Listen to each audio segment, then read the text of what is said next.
Welcome back to the Battery Podcast. I'm Aidan, And I'm Casey. and we are thrilled to be coming at back here after a 2-0 homecoming weekend for the Cannons. Yes. Um, could not have gone much better. Certainly, that first game could not have been more exciting, down to the wire. Hopefully, if you're listening to this and you were there, I know not everyone who listens to this is a Boston local, but I mean, wow, what Hmm. a finish. Um, Saw Mick Kelly's parents the next day, and they're like, I mean, just like, thank you for what your son provided for this team yesterday. We certainly want to try to have a chance to talk to him between now and the next time the Cannons play, which will be, I believe it's August 28th is the first round of the playoffs. Or first round in That's Minnesota. right. Playoffs. Yes. Most important part of that, ultimately, I guess Boston would have gone in either way because New York lost. No surprise there. But Boston is officially for sure going to the playoffs. They have a chance at the one seed. Not a great Yeah. one.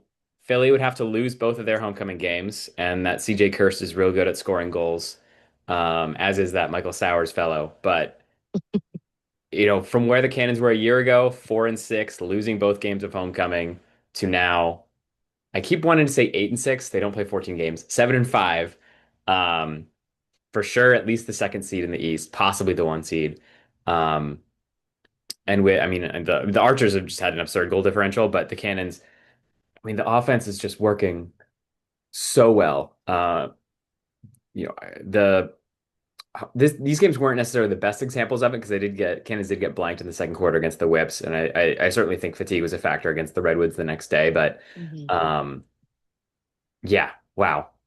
Um, I don't know. It's tough to know exactly where. I mean, I guess we started at the end, right? How could you not with Yeah. uh down by two, 30 seconds to go. Technically a little bit more because I think McKelly scored the first one exactly at 30 seconds. Um, something that because I just rewatched the highlights from the last minute and then overtime Hmm. is I think it was actually really good for the Cannons once that penalty got called that they gave up that 12th goal. Because Mm.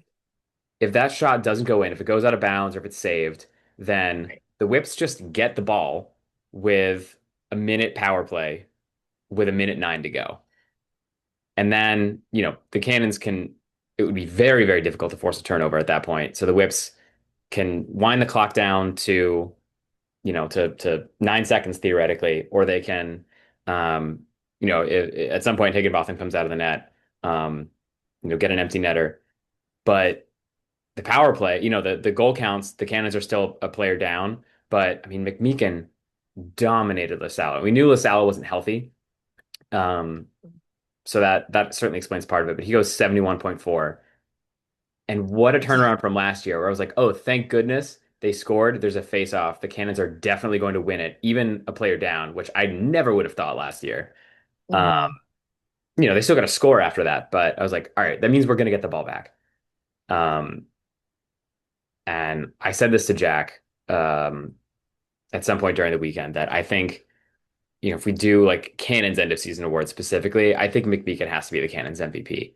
So much of the turnaround that they've had has happened because he joined and they're getting the ball, Hmm. 60-ish% of the time, pretty much every game, percent of the time. Yeah. Like amazing. He and he's a rookie. Yeah. Like he's coming in, he's already dominating his first season. He didn't even play in the very beginning of the season when we had Tucci still. Um, he is dare I mean, I think that when Baptiste retires, when Erlin retires, I think he's gonna be the best one in the league. Yeah. I mean, there's the possibility that he's the best one now, right? I mean, he beat TD True. Irving. We'll switch to talking about the Woods game in a second. But he won, I mean, only a slight majority, but Yeah. Uh, the first game against the Woods, he was like 44, and I believe this one he was 52%. So I mean, just a market improvement. And I would love to talk to him about like what he learned, um, or what Yeah. he has learned over the course of the season. Because I mean, Baptiste did get the better of him, but Baptiste is also like it's not been a very Trevor Baptiste like year. Um, No. I'm gonna try to pull Which up. she's hurt, so Yeah, I don't think he's been fully healthy the entire no. season. So it's not a huge surprise. Let me pull up his stats because I know McMeekin is first in the league in faceoff percentage. Technically someone else could pass him, right? Because they're gonna play and he's oh yeah, Baptiste's at 52.3. Um, so I mean Meekin's above that, right? 62 something. Let me get Wow. the stats here now with no, not by position. Oh yeah. Okay, yeah. 62.5. Yep. Wow. Stathicus is second at 59.5, and then Sisselberger, and then Erlin. And then Weirman and Baptiste are actually tied at percentage, although they, of course, have not taken the exact same number of faceoffs. Yeah, I mean, I feel like the only thing that would make you say Mick Meekin isn't the faceoff specialist of the year is because he lost that game to Baptiste. But even in that game, I mean, he got completely worked. Baptiste won like 13 of 12 of 14 or something like that in Mm, first half. And McMeekin battled back and still only got it into the 40s, but still, I mean, he was a huge factor in turning that game around. yeah. Aside from the Marcus Holman two-pointer, which we'll talk about that moment as well. Um, and like showing that growth, right? Like TD Erlin beat him in round one, and he beat TD in round two. Um, I guess the percentage is a little bit inflated, right? Because there's that game against the Chaos where he won essentially every face-off after the first quarter. But even in the first quarter, I think he was like 3 or 4 or 4 or 5, whatever it was at that point. Hmm. Yeah, I think even if that wasn't a factor, he would still be very high. So Yeah, if I had maybe I could have prepped that earlier and just figure out if he, bring him down to 60 something percent at that count mhm. or whatever it would have been. Yeah. Um, yeah, so Andrew McMeekin, thank you for everything you've done. Everything you're doing. Yeah. And this is almost certainly going to be the matchup in the first round of the playoffs. Like I said, if the Water Dogs win at least one of their games, and they do play Maryland and New York. So it'll be interesting to see how much Maryland wants to play for. Uh, Hmm. whether it's just resting, whether it's feeling right, because this is two straight games now that they've thrown away leads in the last couple minutes. Mm, Um, which we love to see, obviously. yes, Yeah, very much so. and rosters are too small, I think, to really rest players. I think Hmm. they want to just make sure they're operating at peak efficiency. Maybe they do want to get someone healthy, like if LaSalle is not 100%. They know they're in the playoffs. They can't really move anywhere, like seating wise. So Hmm. you might as well just make sure that whether it's I want to say it was like an ankle or something, that he's not running on it, pushing off on it. Hmm. Um, so we'll see. Would love a Maryland win just to give Boston a little bit of a chance there, but um, Hmm. yeah, I mean you gotta assume Boston. At least the face-off battle is going to go similar. Um, I think the big downsides, the negatives for this is 5 goals from Adam Patra, 4 goals from Aiden Carroll. I mean, they were the majority of the offense, Hmm. which the positive of that, right, is Pennell, Spallina, Malone did not really hurt you. 2 points for Pennell, two for Spallina, one for Malone. But Patras and Carroll, Patra in particular, like really won his matchups, Yeah. and so that'll be interesting to see how that changes from assuming these teams match up again in Hmm. Minneapolis. Just whether you have to slide him faster, whether you want to, because this is not the best weekend for Jeff Trainer. I think he was the guy getting beat on a lot of those goals. Um, I don't. There's really like I guess Connor Curse is the only guy who could put in a D mid instead. Maybe if Matt Campbell's healthy, Curse goes to D mid, Trainer comes out. Hmm. But I don't know if but I mean, hey, Coach Holman has 3 weeks to figure out how to stop. And if Adam Patra is the guy you're most worried about stopping, then the Cannons are in a very, very good position. Yeah. Um, yeah. Hmm. Shall we?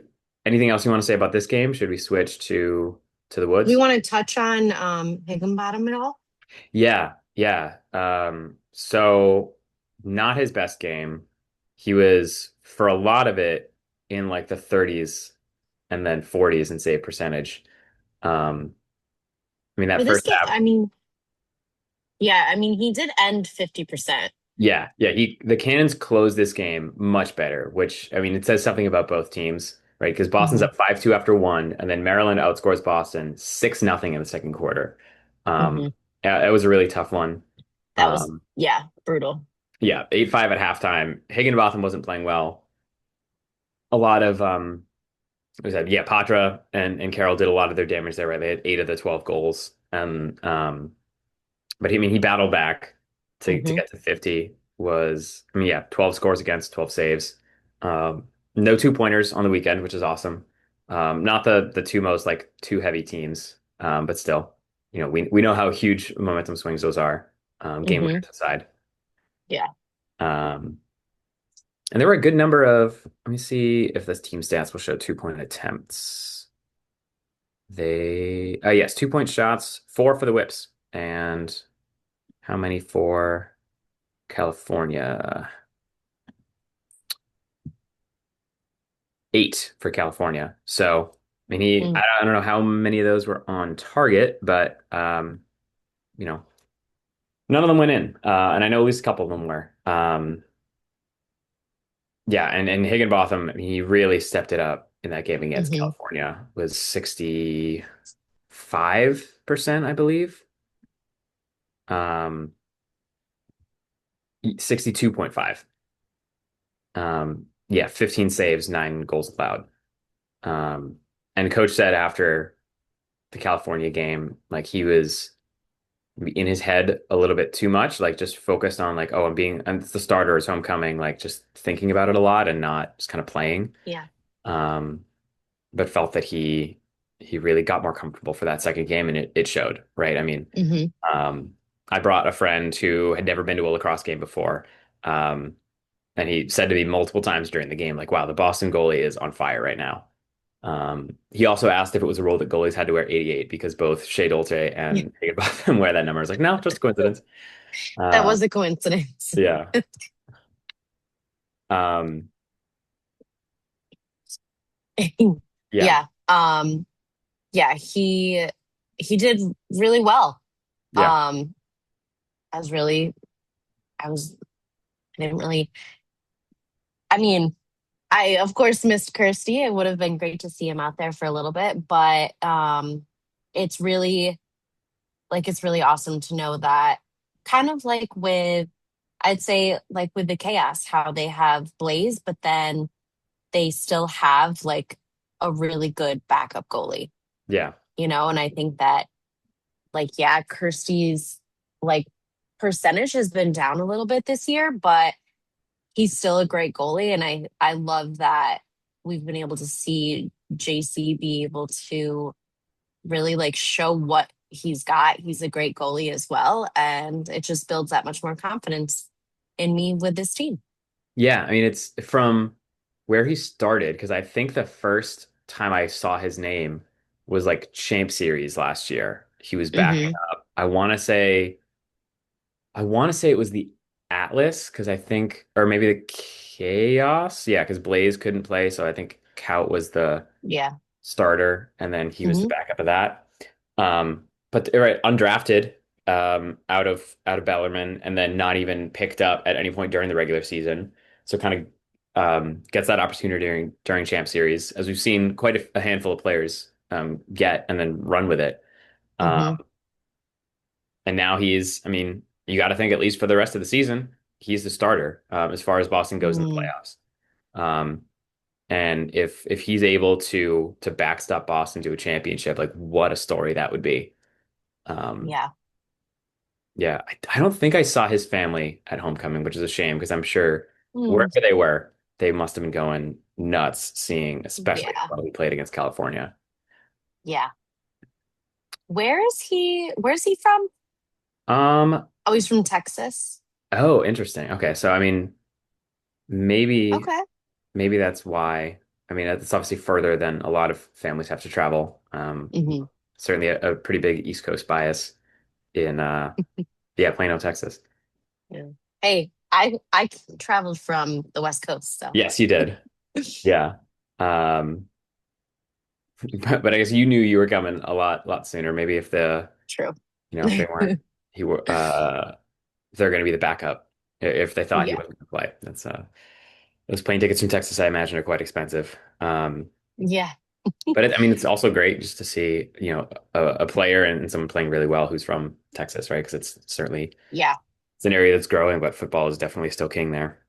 Yeah. No, I had the same exact thought a moment ago. I love to see a product come out of Texas. I'm trying to think of off the top of my head the only other player that's not on the Cannons um or on a team right at the moment. I think he's a free agent.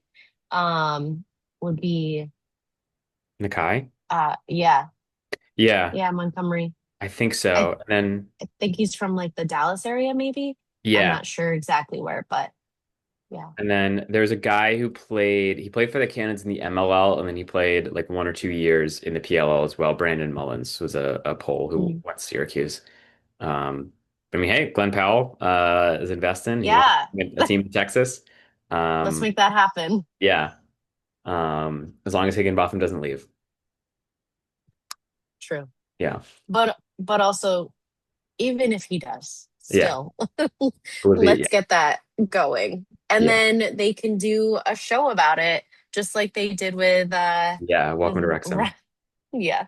Oh, that would be awesome. That would honestly that would Hmm. do probably some of the best that you could do for the sport of lacrosse and the PLL.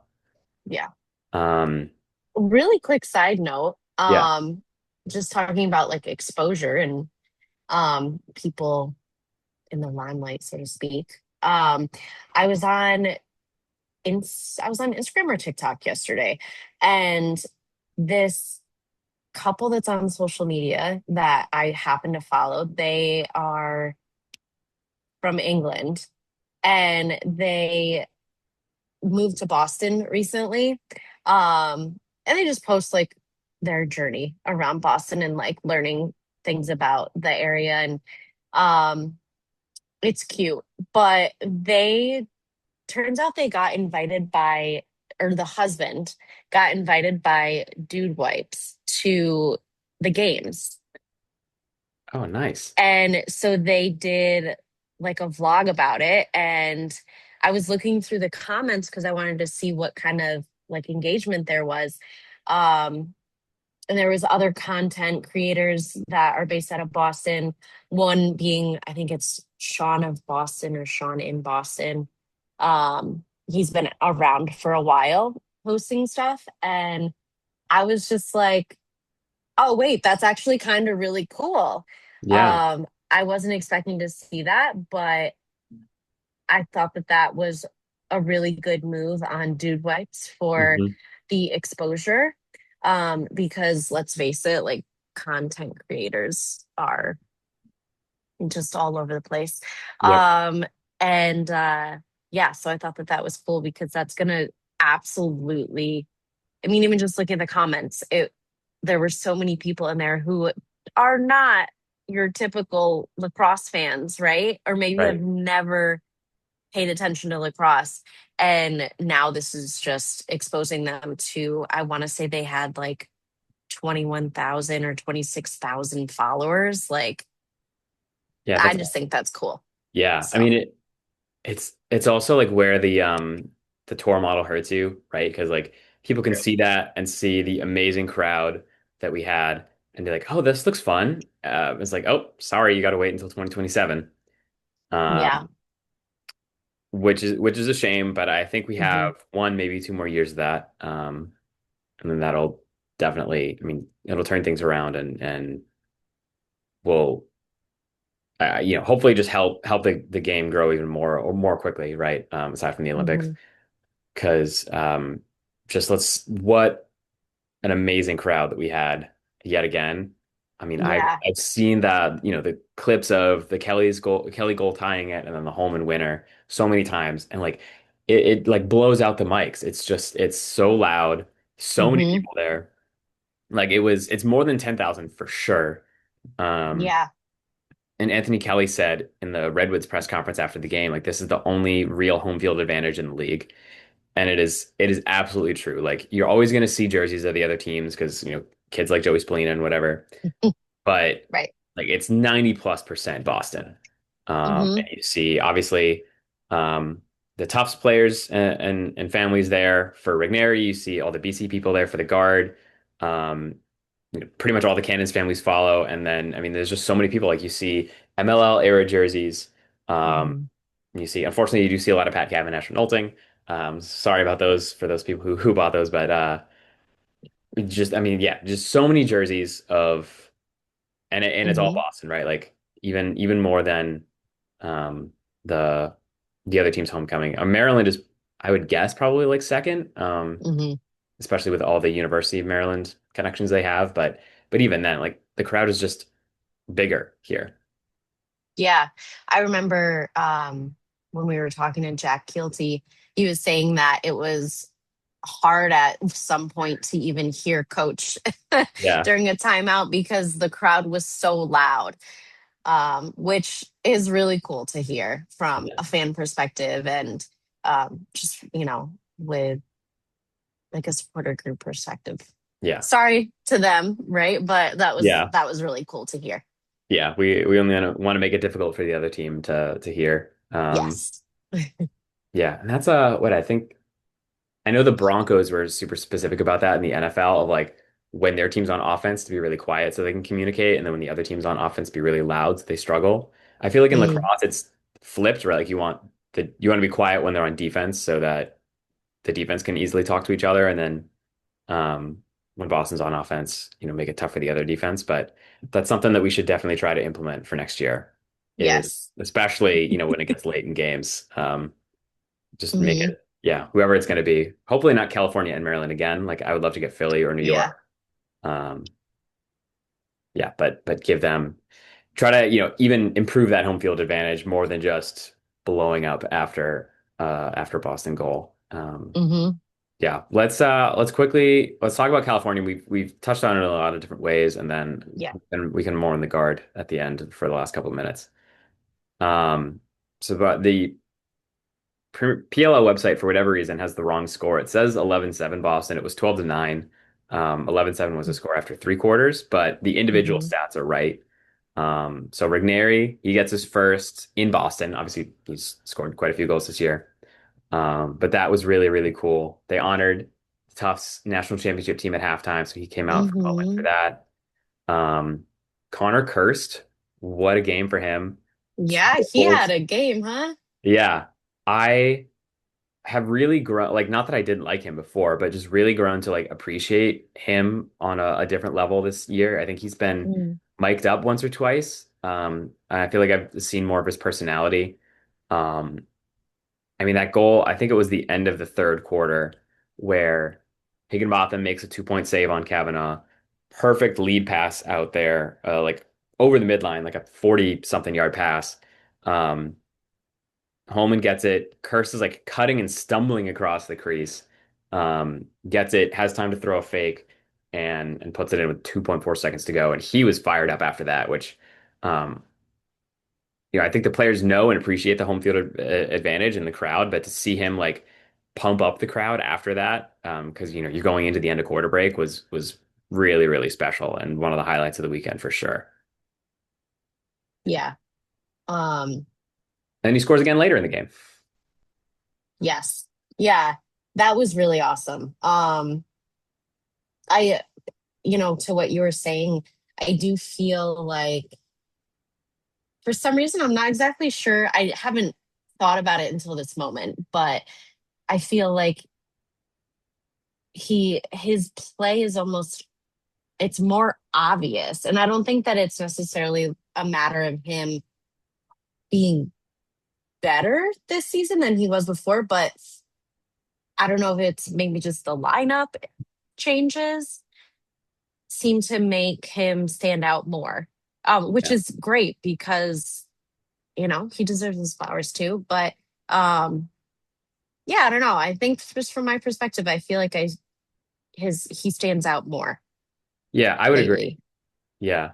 I think, yeah, I don't know what it is. I know he was kind of drafted by the Whips as like to play D mid. And he still does a lot of that. But he has some great offensive moments. I guess like Zach Currier is the gold standard of like the do-it-all player. Hmm. But I think every team has a player like that to some degree, and for the Cannons, it's him. Um, in Fairfield, he won 3 out of 5 faceoffs, and I think most of those were against Baptiste, and obviously credit to the Wings for a lot of those too. Um, which is another, Ethan Rawl, I think has got to be at least a finalist for LSM of the year. I think he has the most ground balls out of any LSM, and a lot of those are face-off wins. Like if Meegan isn't picking it up for himself, it's Ethan Rawl Hmm. coming through and cleaning it up. Um,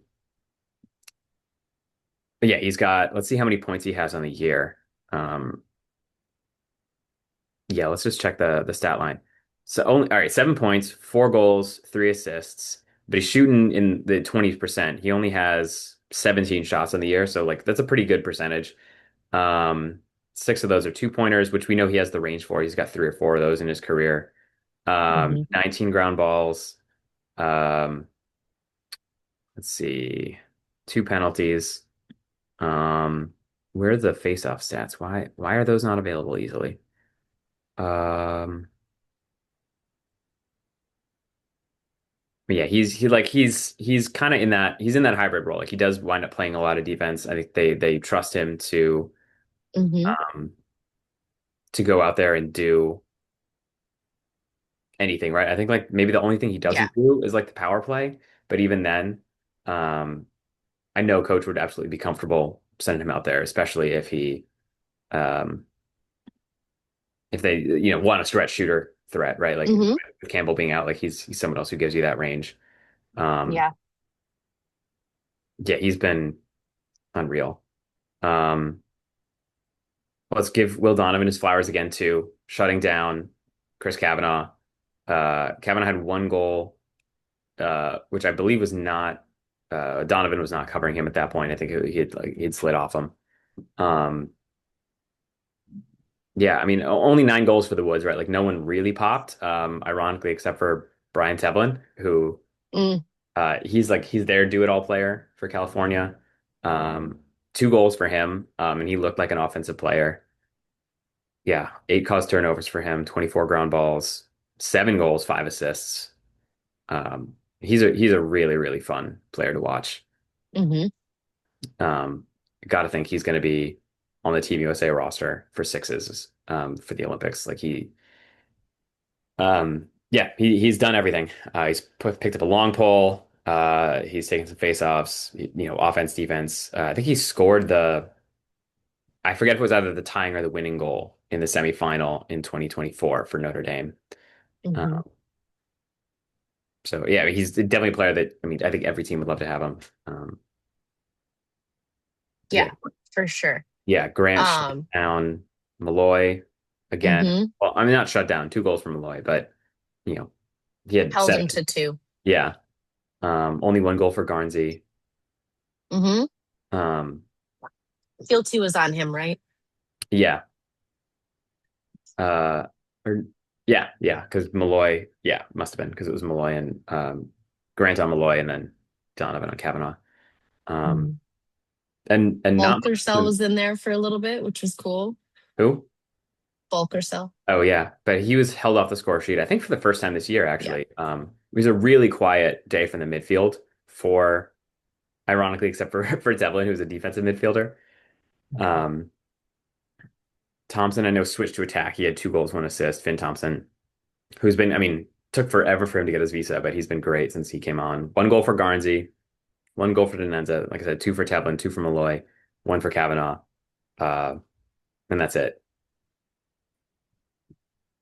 And yeah, like we said, Higginbotham 62.5%, McMeekin 52% on the faceoffs. TD went 50 and then he had a violation. So, um, you know, I guess if he'd been able to take that one faceoff, that would have been a little bit more definitive. But again, I mean, again, like Hmm. an 8% improvement to get over 50. You can't ask much more than that. Um, Yeah. Yeah, four turnovers for Jack Hilty as well. Or sorry, four caused turnovers.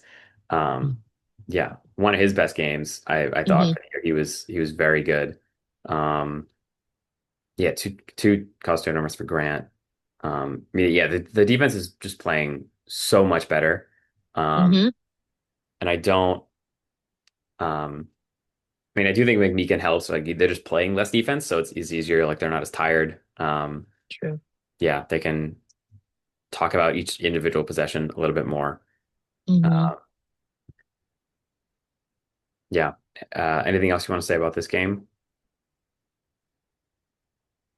I don't think so. I wish that I could see all the stats, but unfortunately, Yeah. on the website, it doesn't even show for this game what how many goals were scored for each team Yeah. during each quarter. It says 0-0 across the board. So Yeah. I fear that I'm not able to see everything. But yeah, I mean, great game, great weekend.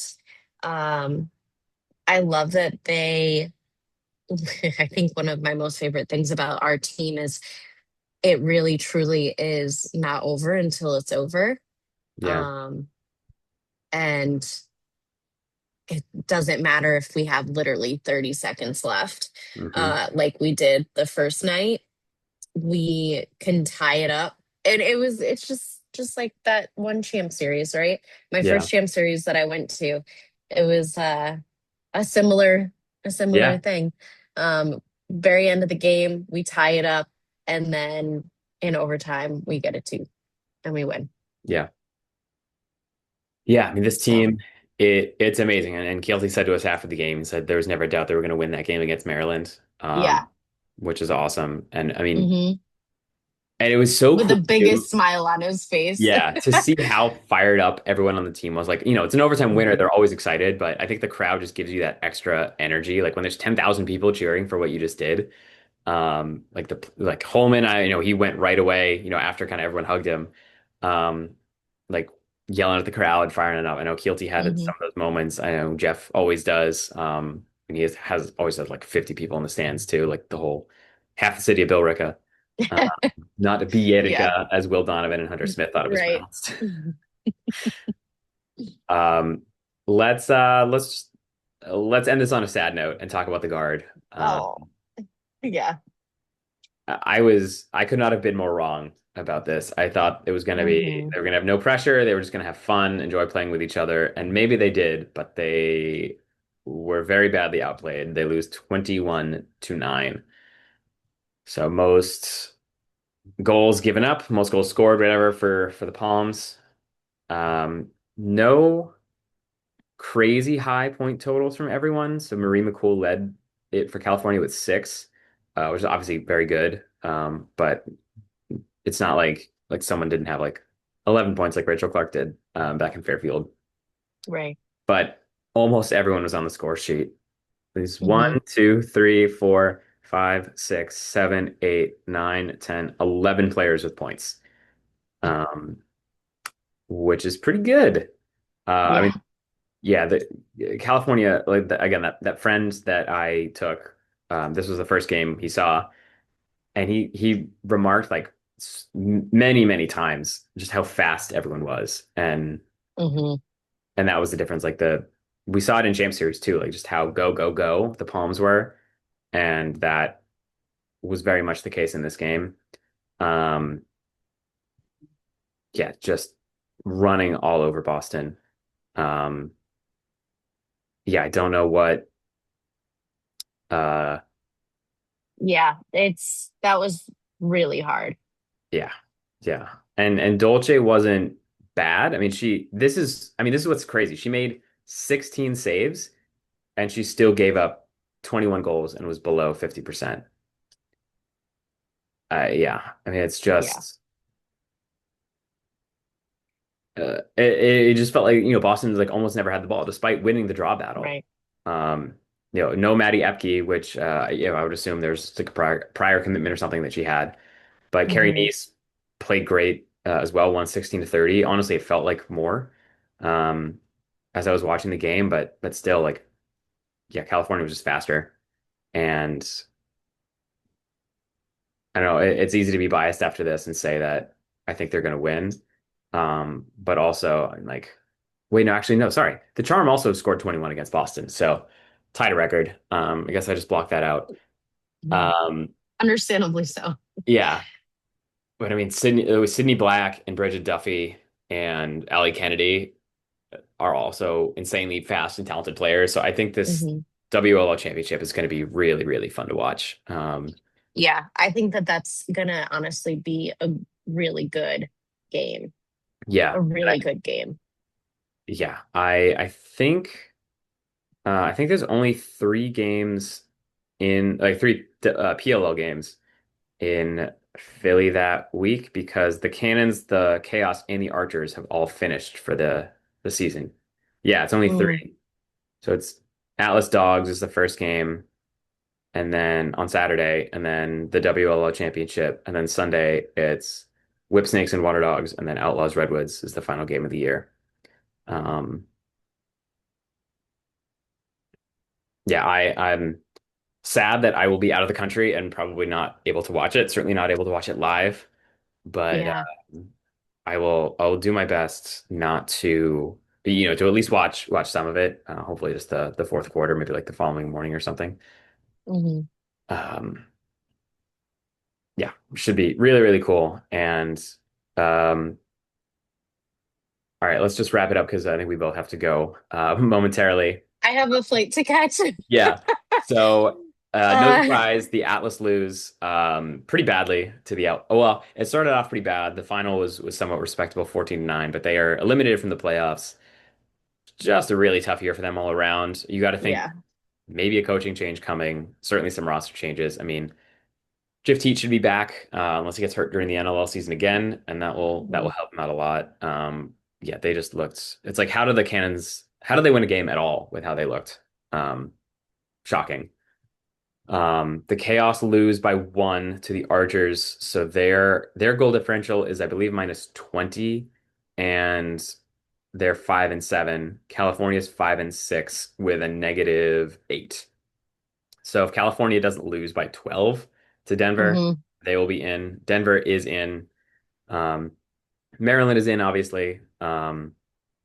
So really, I mean the California Denver game is the only one that like well, actually no, like each of the Philly games matter because, like I said, if Philly loses both, then Boston's the one seed. So Philly for sure wants to make that stamp on it. But Yeah. um, since the first one's against New York, I find it Hmm. hard to believe Philly's going to lose that game. But stranger things have happened, right? Yeah. You, True. yeah, you got to figure some people in that lineup think it could be their last game in the PLL, and they Mm-hmm. want to go out on a high note. Um, Yeah, so we'll see. That is August 15th and 16th in Philadelphia, Pennsylvania. But Boston's done until the 28th. So 28th. it will A be, good break. yep. Rest up.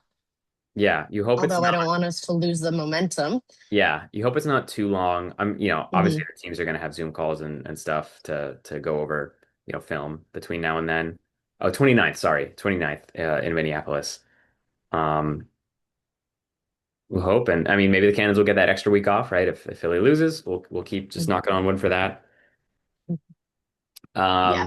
yeah, so we will be probably not do another episode this week because we're both traveling and Boston's not playing this weekend, but we will Yeah. be for sure back. Just to talk about maybe the final playoff picture, maybe Hmm. give some Cannons end of season awards. Hopefully, we'll have an interview or two lined up before Minneapolis, depending on player availability. But until then. Go Cannons, and in 2027, go Guard. Go Cannons. Go Guard. Boom! Boom.